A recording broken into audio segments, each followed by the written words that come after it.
Okay, good. Now, today we'll be discussing on foot washing. Now, when we are talking about feet washing, this is a topic that concerns all of us Christians, because most Christians do not think that feet washing has something to do with salvation. So for today, we will discuss 9 parts on this topic of feet washing. But just before that, I just want to confirm, can you all hear me clearly? Yes. Can hear me clearly? Okay, Yeah. good. Good, thank you.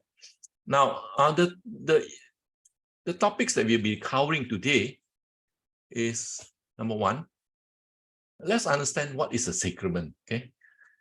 Number 2, why is feet washing a sacrament? Number 3, is feet washing part of the Jewish custom that is to be done away? That means it's just a ceremony done by the Jews, and it's not important for the salvation. So we have to answer this question. And we have to understand why we want to observe feet washing. Okay, yes, there are a lot of these things that Jesus Christ asked us to do, he has taught. But why is it important for us to observe feet washing? And then we also have to understand the conditions required before feet washing. What it means is that can anybody have feet washing? This is a question. Okay? And then the blessings and consequences of our conduct in observing the feet washing. That means when we conduct the feet washing, or when we accept the feet washing, what are the consequences and what are the blessings that we receive? And the other thing is the frequency and dates for conducting feet washing. Can we conduct feet washing anytime we want? Can we conduct feet washing very often? Okay, and there are things like feet washing which is important and feet washing that are not important. So what are these things? We also have discussed about the procedures of conducting feet washing. And the last part is concerning the frequent objections against feet washing. So let's study first thing. In comparison to other churches, let's have a look. If you look at this chart, now this chart tells about many things, many beliefs of other churches in comparison. So I've taken many of the more notable or churches with have bigger congregations as a comparison. And feet washing is here. The question to be asked ourselves is feet washing necessary for salvation? Okay, so it's not just a question of whether they practice feet washing or not. For example, the Roman Catholics does practice feet washing, but to them it is not essential for salvation. So there are churches that actually practice feet washing, but do not consider this as essential for salvation. That means to be saved, do you need feet washing? In our True Jesus Church, we say yes. But the rest of the other major denominations say no. So just as a comparative, this is a chart that has everything. Now let's go back. Oh, what happened? Sorry. Let's go back to this. Now, first of all, let us get ourselves to understand. Before we do this, I think it is important for us to read the passage of the Bible first, so that we get a complete understanding on the topic of feet washing. Because feet washing is only found in one particular chapter in the Bible. It's not found anywhere else. So let's have a quick read through on this chapter. Now, let's see, there are 5 of us. Who is 1, 2, 3, 4, 5? Okay, there are 5 of us. So we'll read in this order. John, you read first, and then followed by Jackie, and then June. Okay, so each of you read about how many chapters? from John chapter 13, verse 1 to 20. Each one of you read 7 verses, okay? So John, you read 7 verses. Jackie, you follow another 7, and then June, the last 6 verses. Okay, can we read? Sure. John chapter 13, verse 1, I read in Jesus' name. Now, before the feast of the Passover, when Jesus knew that his hour had come that he should depart from this world to the Father, having loved his own who were in the world, he loved them to the end. Verse 2, and supper being ended, the devil having already put it into the heart of Judas Iscariot, Simon's son, to betray him. Jesus, knowing that the Father had given all things into his hands, and that he had come from God and was going to God. Verse 4, rose from supper and laid aside his garments, took a towel and girded himself. Verse 5, after that, he poured water onto a basin and began to wash the disciples' feet and to wipe them with the towel with which he was girded. Verse 6, then he came to Simon Peter, and Peter said to him, Lord, are you washing my feet? Verse 7, Jesus answered and said to him, what I'm doing you do not understand now, but you will know after this. Verse 8. Verse 8, no, said Peter, you shall never wash my feet. Jesus answered, unless I wash you, you have no part with me. Verse 9, then Lord, Simon Peter replied, not just my feet, but my hands and my head as well. Verse 10, Jesus answered, those who have had the bath need only to wash their feet. Their whole body is clean, and you are clean, though not every one of you. Verse 11, for he knew who was going to betray him, and that was why he said not everyone was clean. Verse 12, when he had finished washing their feet, he put on his clothes and returned to his place. Do you understand what I have done for you? He asked them. 13, you call me teacher and Lord, and rightly so, for that is what I am. Verse 14, now that I, your Lord and teacher, have washed your feet, you also should wash one another's feet. Verse 15, for I have given you an example that you also should do just as I have done to you. Truly, truly, I say to you, a servant is not greater than his master, nor is a messenger greater than the one who sent him. If you know these things, blessed are you if you do them. I am not speaking of all of you. I know whom I have chosen, but the scripture will be fulfilled. He who ate my bread has lifted his heel against me. I'm telling you this now before it takes place, that when it does take place, you may believe that I am he. Truly, truly, I say to you, whoever receives the one I send receives me, and whoever receives me receives the one who sent.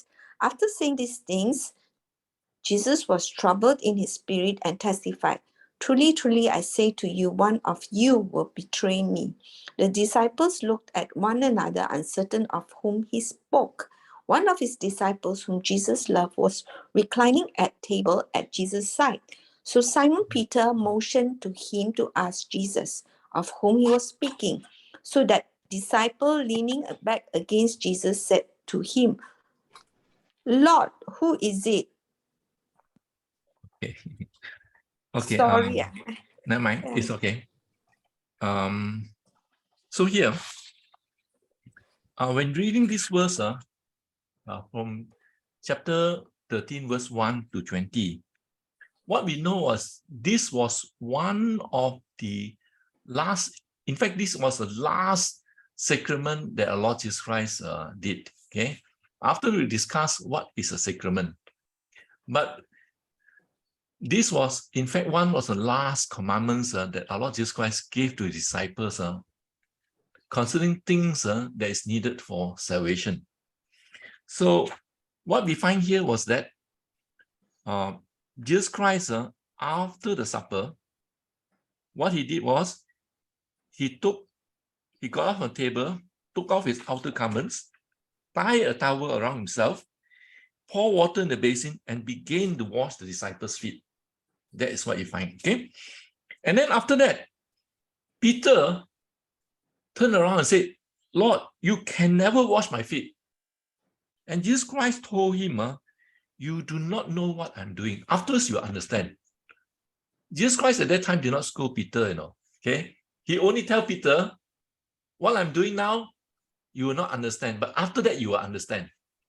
But Peter went ahead of himself and said, Lord, you never wash my feet. You never wash my feet. But then Jesus Christ told him, now more strictly, he told Peter, if I do not wash your feet, you have no part with me. So the first time when Peter asked, why do you wash, Jesus Christ said, now you will not know, later you'll know. But when Peter refused to have his feet washed, Jesus Christ says, if I do not wash your feet, you have no part with me. So it becomes very serious. And then Peter says, Lord, not only my feet, but my hands and my head. So now Peter understood that this was a very serious matter to Jesus Christ. So Peter then says, wait, don't only wash my feet. Okay, you want to be part, then do it completely, wash my hands, wash my head also. Then Jesus Christ told him that one who is bathed need only wash the feet and it's extremely clean. Now this is something mysterious. If Peter says, not my feet and not only my feet, wash my hand and wash my head. Why did Jesus Christ say, one that is bathed? So what is the implication of Jesus Christ? Later we will study this. He said that if you have been bathed, in other words, Jesus Christ, if you have been bathed, what you need is only to wash your feet. If you have been bathed, okay? But then Jesus Christ says, and you will be clean, but not all of you. Okay. So Jesus Christ talks about this cleaning is not a matter of cleanliness of the feet, because it says you be clean, but not every one of you. Now, obviously, Jesus Christ washed every single feet of the disciples, even Judas Iscariot. If it is physical cleanliness, then all of them will be clean. But Jesus Christ says, you'll be clean, but not all of you. Meaning it says that it is not something to do with physical cleanliness. It has to do with something spiritual. And as always, Jesus Christ, when he speaks things, he speaks in many, with many spiritual background behind it. We'll come to it. And the reason in verse 11, it says, for he knew who was to betray him, and for this reason, not all of you are clean. So the cleanliness relates to something spiritual and relates to sin.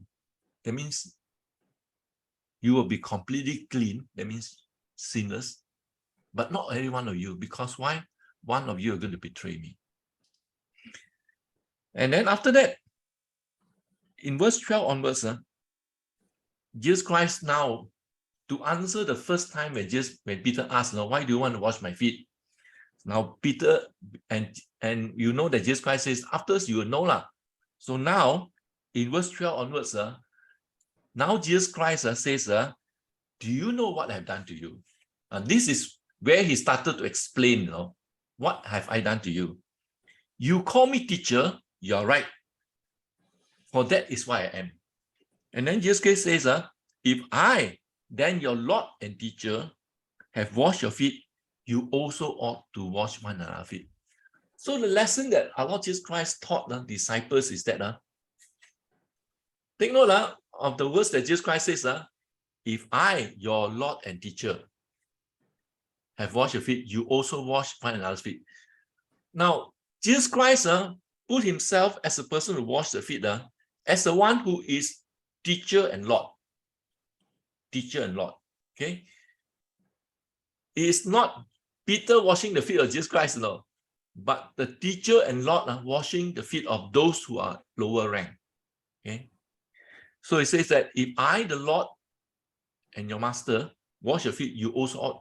That means the washing of feet for this sacrament It's done in the sequence of somebody who is in authority over those who are not in authority. Okay. Then he says, in verse 16, verily I tell you, servants are not greater than master, nor messengers greater than one sent. If you know these things, then blessed are you if you do it. So he says that, okay, the servant is not greater than the master, nor the messenger greater than the one sent. So he says that if you know these things, that means if I, your Lord and Master, teach you these things, and I'm greater than you, then blessed are you if you do these things. Okay, blessed are you. Okay, I'm speaking to you, for I know whom I've chosen to fulfill the gospel. Okay, before we continue, to put everything in context, let me ask one question, so see whether you all can answer or not. You know, the sacrament of Holy Communion, okay, was done on the same night. Was the Holy Communion sacrament done first, or the sacrament of the feet washing done first? What do you think?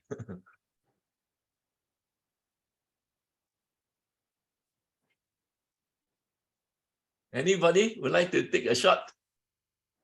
Was the sacrament of feet washing done first, or the sacrament that of feet washing done first?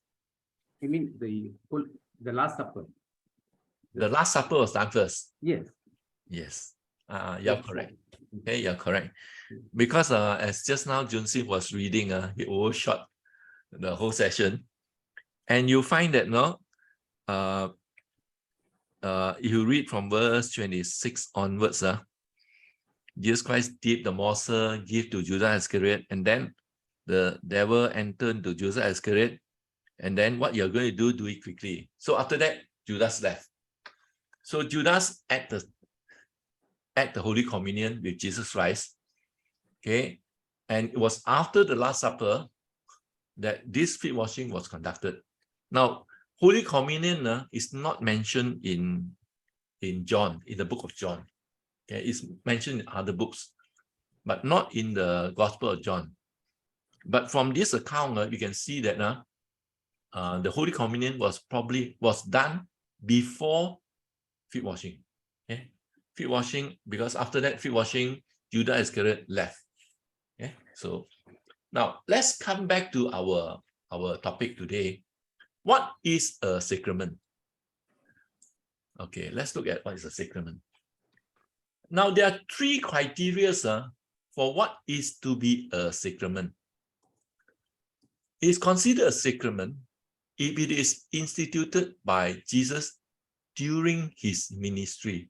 Okay, I have to point out two things. It must be started by Jesus Christ during his ministry. That means when he was on earth. Okay, so the first criteria, when we say it's a sacrament, is that it must be started by Jesus Christ during his ministry. Now, for example, give an illustration. Sabbath day, okay, which we have studied. We say that Jesus Christ is the creator. Okay, is the creator. So, and if he is the creator, he was the one, therefore, who blessed and made the Sabbath day holy. Okay, so he's the one. But the criteria of sacrament is that it must be done during his ministry. Okay, so we do not consider Sabbath day as a sacrament because it was not done during a time when Jesus Christ was on earth. Okay, it was done at the beginning of creation when Jesus Christ was in his capacity as the creator. Okay, so we do not consider Sabbath day as a sacrament. But in the case of feet washing, yes, Jesus Christ is the one who started it. The second thing, it is that it must be essential for salvation. That means it is something that you must do for the purposes of salvation. Now, there are a lot of things that Jesus Christ says that we must do. Okay, for example, okay, Jesus Christ says that you know, when somebody slap you on the right face, you turn the other cheek. Okay. So what happened? You don't turn the other cheek. Okay. Somebody offend you, you know, you didn't take action. In fact, you face the other cheek to him. Yeah. We didn't hear so much of turning the other cheek in other gospel, in other writings in the Bible, but Jesus Christ says you do that. So if you don't do that, then no, the one has nothing to do with salvation. Okay, there's nothing to do with salvation. So when you say it's essential to salvation, it must be something that you must do as a Christian. Okay.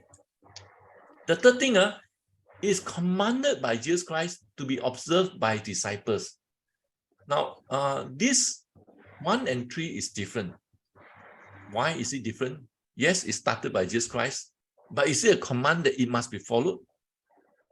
Yeah, Jesus Christ can start something. Okay, can start something. But did he make it a commandment for this to be done by his disciples? Because Jesus Christ now is no longer with us. Okay, so Jesus Christ has gone off already. He started it, yes, but does his disciples need to continue it? So these are the three things which is what constitute what you call a sacrament. Okay, instituted by Jesus Christ during his ministry. It has something to do with salvation, and it's a command of Jesus Christ that his disciples subsequently have to continue doing it. So this is what is called by what we mean by sacrament. Okay. Any question up to here? Any simplified version for sacrament? Can you shorten it? I can only tell you. I can only tell you what constitutes a sacrament. Okay. A sacrament is a practice instituted by Jesus Christ during a time when he was on earth. It is a practice, okay? And that practice is necessary for salvation. And that practice is a command by Jesus Christ that his disciples or his followers thereafter has to continue with this practice. So it is, you know, it has 3 criteria. It is a practice. It's a practice, okay? So let's go back to what we have studied. So we have studied what is a sacrament. But why is feet washing a sacrament? Question, okay? Why do we say feet washing a sacrament? So we go to this. Why is feet washing a sacrament? Now, we learn from John chapter 13, verse 3 to 18, that it was personally instituted by Jesus Christ. Okay, we have read it. Okay, Jesus Christ says, you know, what I do now, you do not understand, but later you understand. And then after that, they explain, you know, do you know what I have done to you? Okay, I being your Lord and Master. So it was something that Jesus Christ himself instituted. Okay, why is it a sacrament? And in John chapter 13, verse 14 to 17, 14 to 17, what you read, it says that, if I then, your Lord and teacher, have washed your feet, you also ought to wash one another's feet. So verse 15, verse 14, Jesus Christ says, no, I, your Lord and Master, have washed your feet. You also must do that. So it's a commandment. Okay. And verse 15 says, for I have given you an example that you should do as I have done to you. So Jesus Christ says, I have given you an example, now you have to do it. So it's a commandment of Jesus Christ. And then verse 16, truly I say to you, a servant is not greater than a master, nor he who is sent greater than him who is sent. If you know these things, blessed are you to do it. Now, the commandment of Jesus Christ always talk about I being your master. So the feet washing is always done by someone who is in the position of a greater authority to a person of lower authority. So feet washing, in the case of this feet washing for salvation purposes, is not something that anybody can do. Okay. Yes, you can perform mutual feet washing. That's a separate kind of task. Okay. The feet washing that we are discussing today, is concerning that sacramental practice by Jesus Christ, which was necessary for salvation. You can do mutual feet washing. Okay, you can do mutual feet washing in the sense that you wash one another feet at any time and all these things.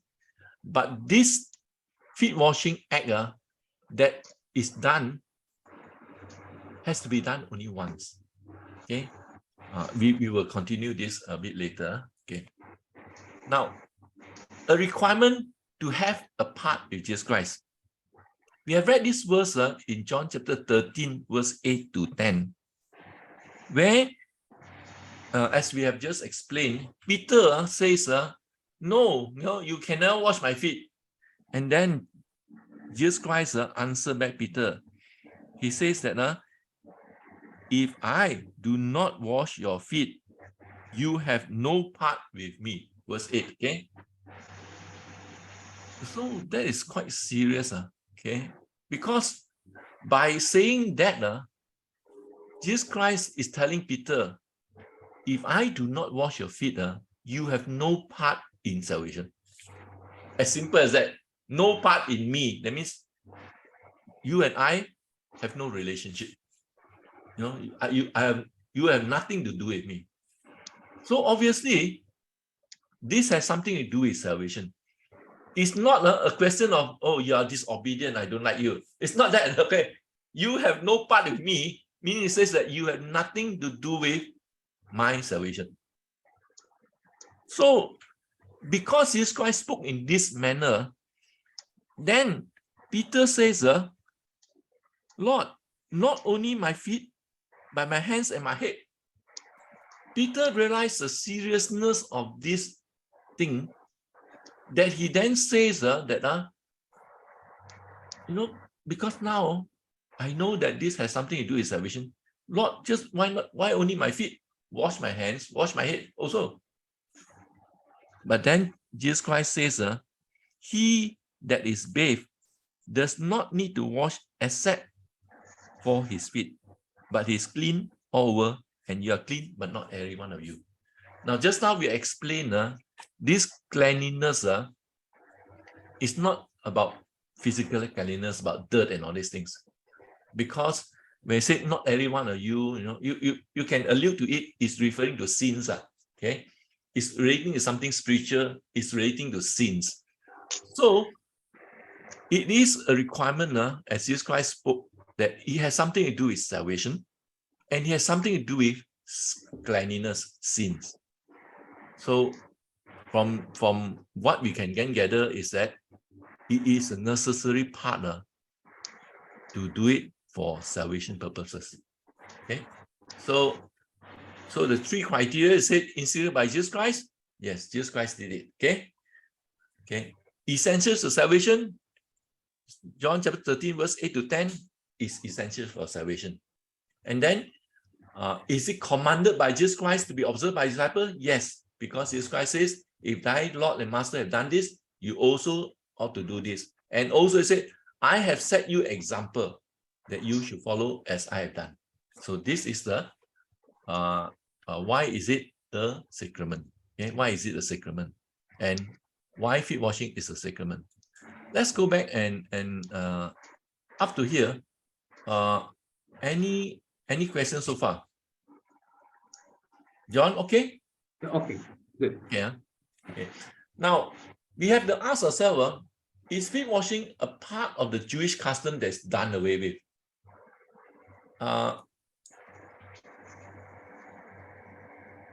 So the question is this: now in ancient culture, okay, there are practices of feet washing in ancient culture. Let me just stop share here and just share you with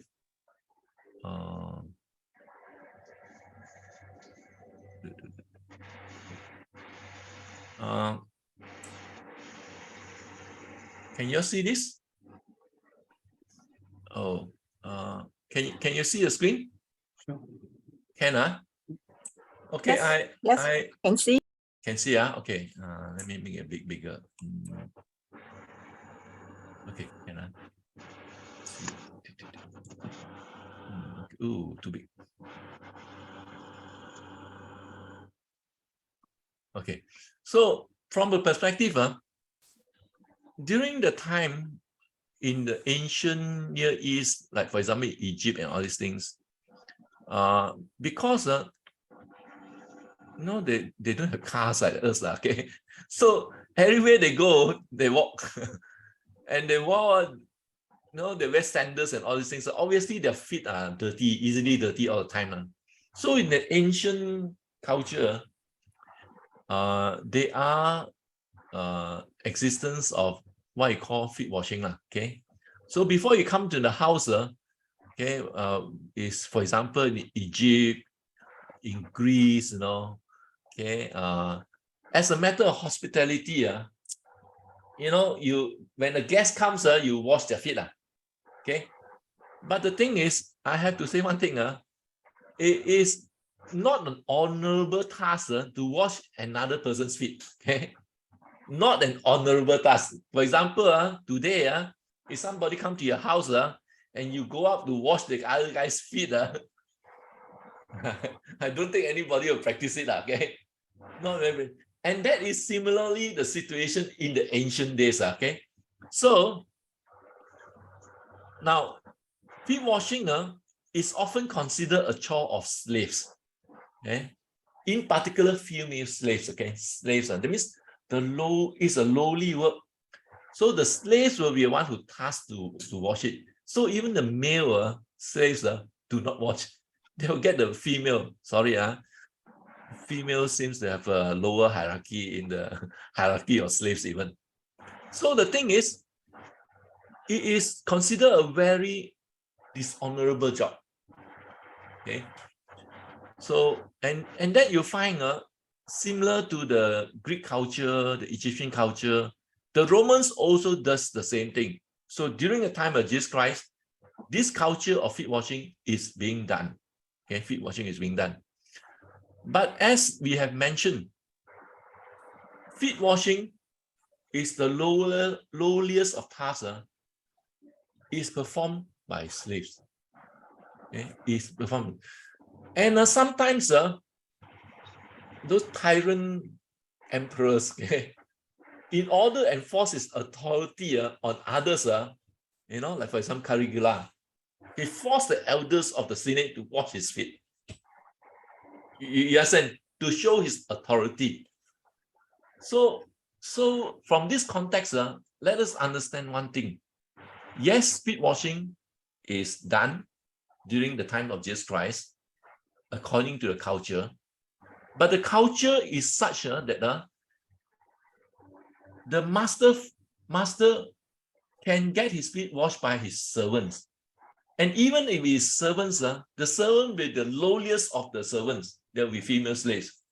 And if the master wants, okay, to enforce his authority, like for example, a tyrant Caligula, Emperor Caligula, he wants to show his authority, he forced the elders of the Senate to wash his feet. So it is not a very honorable task. Okay? It is not a very honorable task. So take note of one thing. Yes, it's being done, but it's not a very honorable task. Let's go back to what we have done. Okay. So there are practices of feet washing. Can you see the screen now? Can PowerPoint. There are practices of feet washing in ancient culture, but it's always done on the context of the lowliest of lowliest, the slaves and all these things, to wash somebody who's more honorable. You never find a situation whereby the master wash a person with his servant feet. Nor you come to the house of a person, the master of the house will come and wash your feet. No way, it won't happen. So like for example, when Jesus Christ was attending a wedding in Cana, you find in John chapter 2, where he turned water into wine. I'm sure you have heard of these incidents before, okay? So what happened was that there were 6 jars, last jars outside for people to wash their feet. The master did not come out and wash your feet, no. You go and wash your feet yourself, you know. Not even the slaves come out. There are jars there ready for you. You wash your own feet. So this culture does exist during Jesus Christ's time. Even in the Bible, as you can see, there are jars located outside the building. Okay, but it's not a practice. So, and this is, as I mentioned, is by you either wash your own feet or you get someone who is very lowly to wash your feet. Okay. So the next thing is that reason why Peter, and that's why the reason says, Peter says, you shall never wash my feet. Okay. Peter was very insistent. The first question when he asked Jesus Christ was that, what are you doing? No. What are you doing? When you take all these things, what are you doing? That was his first question. Jesus Christ says, what I do now, you not understand, but after that you understand. And then when Jesus Christ wanted to wash his feet, he said, you will never wash my feet. He said, cannot. Okay, you cannot do this. Because in the culture, the master cannot wash the disciples' feet. Okay, so let's understand this. And then after Jesus Christ washed their feet, he asked them, do you know what I have done to you? You are right. I am your master. Okay, you are right. So after he has done this, he told all of them, in answer to Peter's question, you are right. I am your master. So what is Jesus Christ trying to say? Jesus Christ actually is trying to say that what I'm doing is not a cultural thing. Okay, you are right. I am your master. Because if it is according to culture, the master cannot wash their feet. Okay, but that's why I asked them, do you know what I've done to you? You're right. I'm your master. So if I, your Lord, wash your feet, you also ought to follow my example. So now, is this feet washing a Jewish and cultural practice at the time of Jesus Christ? Yes, there was this practice, but what Jesus Christ is practicing is not that practice. Okay, it is not that practice, because this practice is where the master or someone in higher authority wash a person in lower authority. So it's a different kind of thing altogether. And then he says, a servant not greater than master, blessed are you if you do them. So obviously, Jesus Christ is saying that you do this, it is a blessed thing. Meaning he says that it's something that he wants us to do, and it is not a cultural thing. It's not a cultural thing, because in a cultural thing, the master will never wash the feet of his servants. But in this instance, he says that, do you know what I've done? You're right, I'm your master. He said the master have done this thing. Now, feet washing is related to cleanliness. The cleanliness, as we have just explained, is nothing to do with physical cleanliness. It has to do with sins. Because just now we explained, when he says that you are clean, but not every one of you, for he knows who is going to betray him. Obviously, he washed the feet of Judas Iscariot, and that sin and that cleanliness is relating to sin. So it's reason. So for cleanliness purposes, that means it's also relating to cleansing our sins. Okay.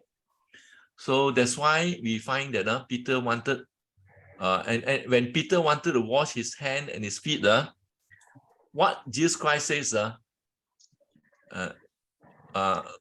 if you need to wash, okay, if you have been bathed, you only need to wash the feet to be completely clean. You are clean, but not everyone of you. Now, this context of clean let me see. Where is that? Where's that thing?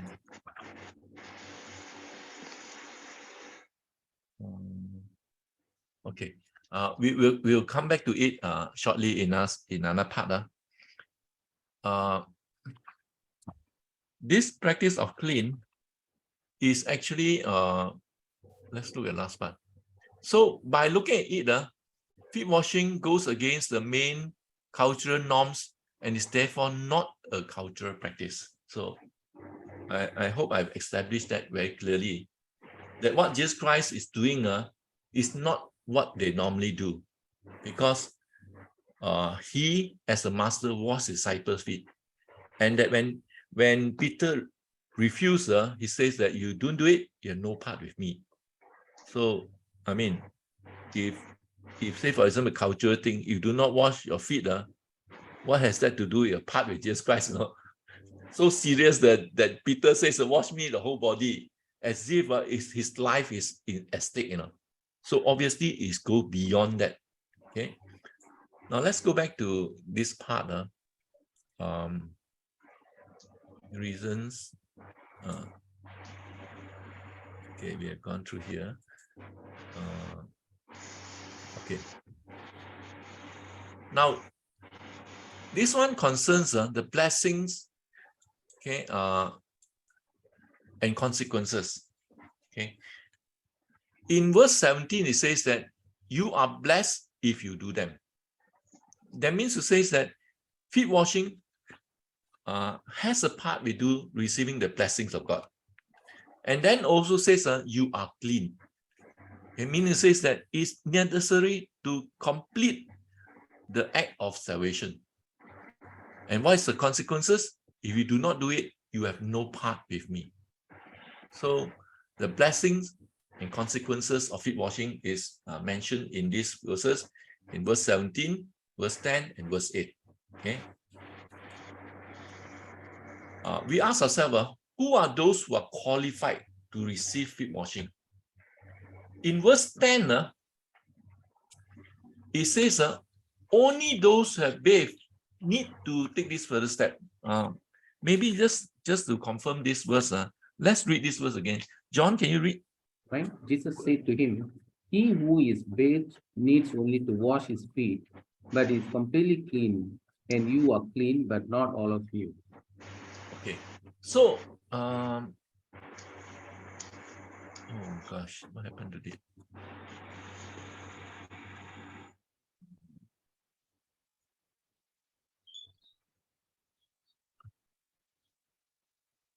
Okay, there's one part. I try to go. Okay, is this one? No, sorry. How come it does not go to the next screen?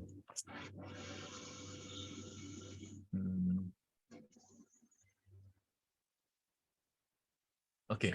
After we'll go to this again. We'll come to this bathe. The definition of bathe. What does it mean? Afterwards, okay. Because it was not in the next slide. Okay. Let's look at this frequency and procedures. Now, verse 10 says, only after you bathe do you need your feet to be washed. Only after you bathe. So is there a mystery behind it? Let's look at this verse. John chapter 13, verse 10. He says, Jesus says, one who is bathed. Now the Greek word bathe comes from the word lower. Okay, does not need to wash. The washer is nipto. So there's a difference between bathe and wash. Okay, except for his feet and his entire clean. You are clean, but not all of you. So what Jesus Christ says, if you have been bathed, you only need to wash your feet. Okay, so there is a difference between bathe and wash. So you go to the Greek word itself. Lower has a prime meaning. To bathe meaning the whole body. Okay. Whereas nipto means wash only a part. Okay, nipto to cleanse, especially the hands and the feet. So there's a big difference between lower and nipto in this John chapter 13 verse 10. Okay, so when Jesus Christ says, he that is bathed, that means the whole body has been washed. You only need now to wash your feet. Now this is a mystery, a commandment of God. This bathe is actually baptism. Okay, because in baptism, our whole body is totally immersed into the water. And that after immersion, all our sins are washed away. All our sins are washed away. So that's why it says, he who is bathed is a complete person who has gone in completely washed. And so what Jesus Christ is saying, the person who is qualified to have his feet washed must be one who has bathed. Yeah. Not everybody can wash. If you look at the verse again, let's look at the verse.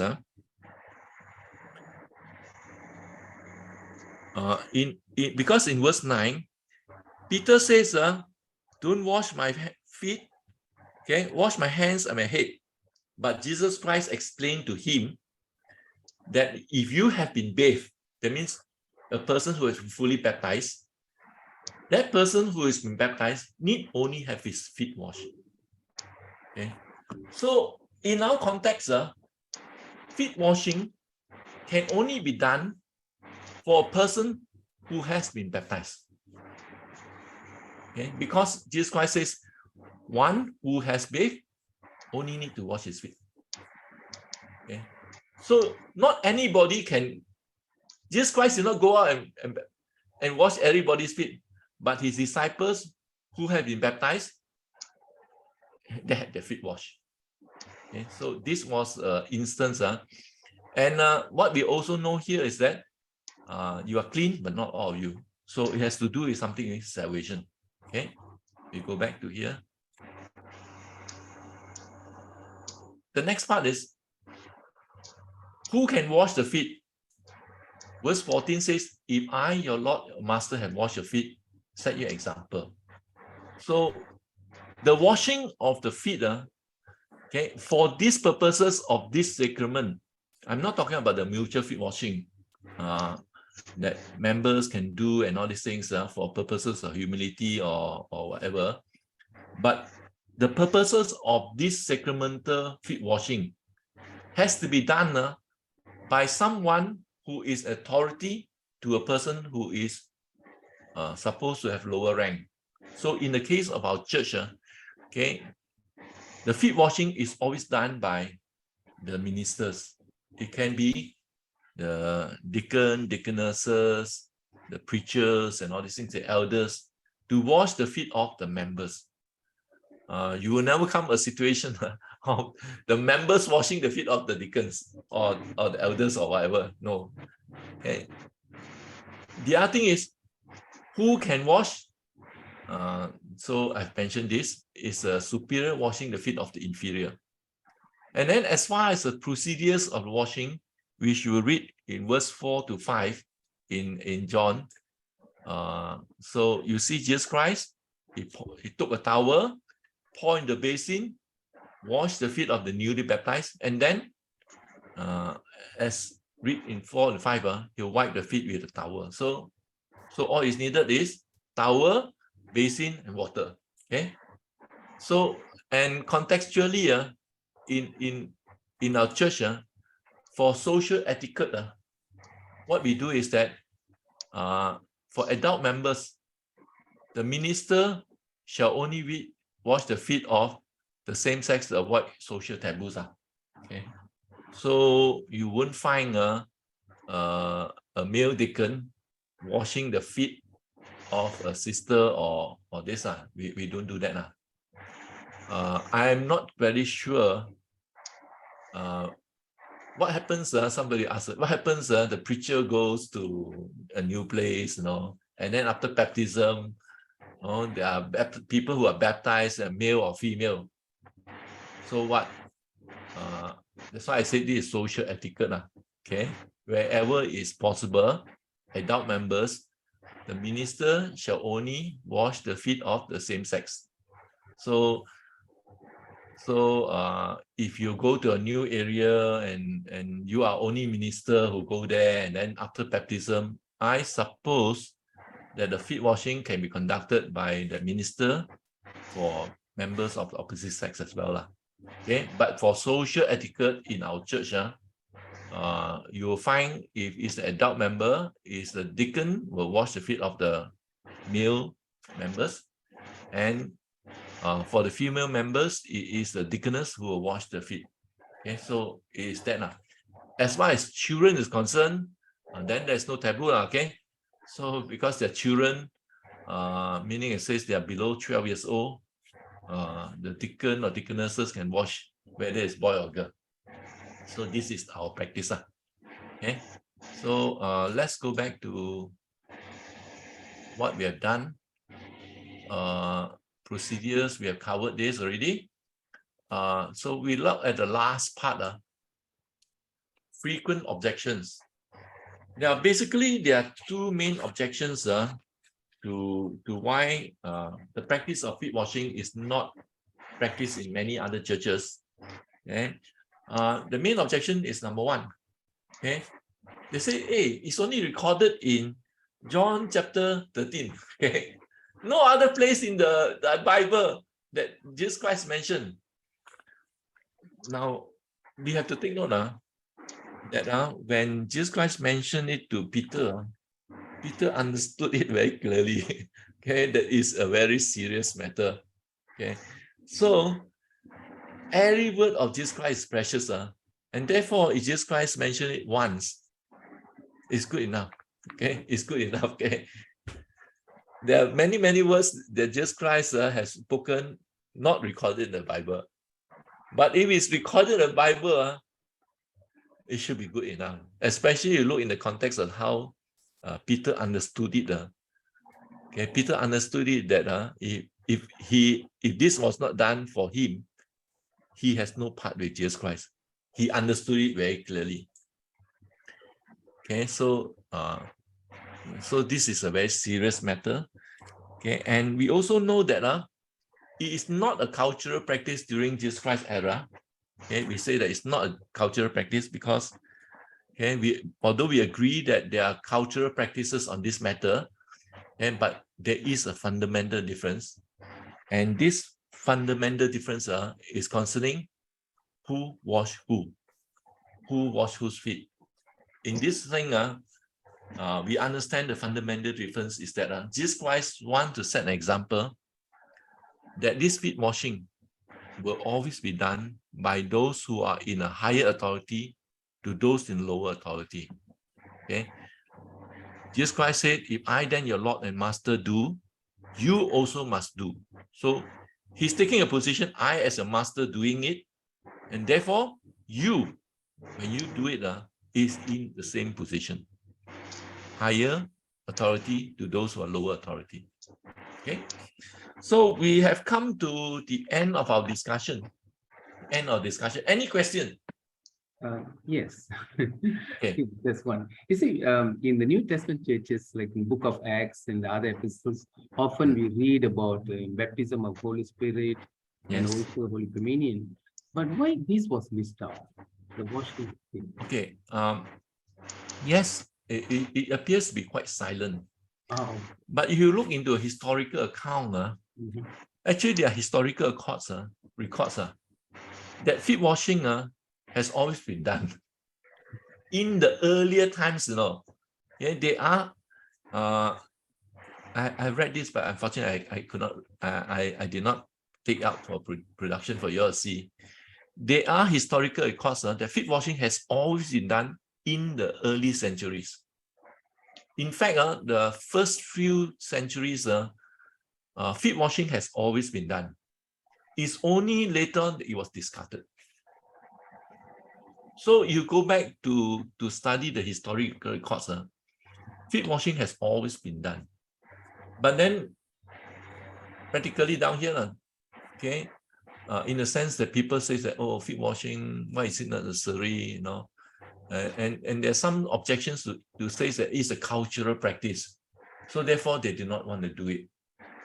So, but if you look into early days of the church, this has always been done, although it's not recorded in the Bible, in the book of Acts, but based on the historical account, it has always been done. I will dig out the thing for you and I'll show it to you. Okay, it's always been done. Okay. Any other questions? Jackie? No, I'm fine. Any Thanks. questions? No questions. No question. Sister Lynn, okay or not? Sister Lynn? Okay, ma. Okay. Okay, okay. If that's the case, okay, I will dig out the historical records for you to see. Concerning feet washing, that it has always been practiced in the early days of the church. Okay, early days of church. Although it's not recorded here, but just take note, it is always been done in the early days of the church.